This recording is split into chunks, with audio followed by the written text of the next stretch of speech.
My name is Ashley Myers, and I am the medical coordinator on board the YWAM Liberty in Papua New Guinea.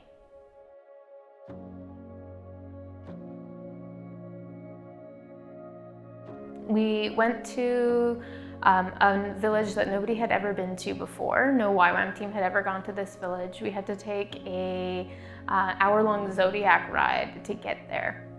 And everyone was so excited, and we were doing our clinic, we were setting up. I was the triage nurse that day, so I was registering patients, and this lady came up into the clinic.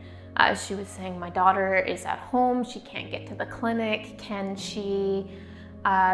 someone come see her? And I said, sure. So I took a friend with me, and we went to this lady's house. And Edith she was about 22 years old. She had been treated for TB for about 6 months prior, and she gave birth while she was at the hospital. So she had a little baby. And about a week after she gave birth, she woke up one morning and couldn't move the right-hand side of her body. She couldn't move her leg or her arm, face was droopy, and so I was taking a look at her, and it was fairly obvious to me that she'd had a stroke. Oddly enough, my specialty when I worked back in Canada was stroke rehab.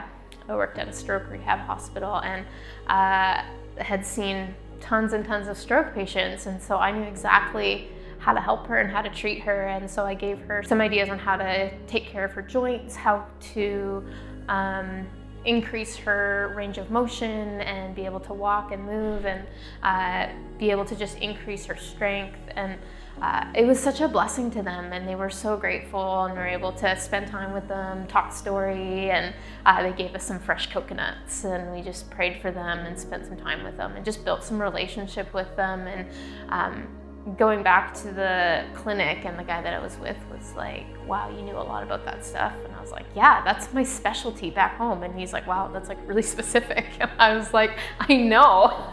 And that story has really always stuck with me, because that's how God's love is multiplied, by channeling through other people and seeing that practical love played out through our actions, and being able to come in and say, yeah, God brought a nurse who had the specific knowledge needed to help you to this most remote place to bless you and encourage you and let you know that you are not forgotten, you are not overlooked, you are loved by the creator of the universe. And the reason why I continue to do this and why I continue to go to these isolated places is because if nobody goes to these isolated places, then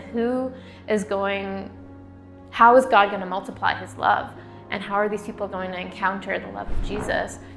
I mean, God can do miraculous things. God's bigger than us, but I think he chooses to use people. And I serve with ships because I want to be able to see broken people experience hope, and to be able to bring hope into the brokenness.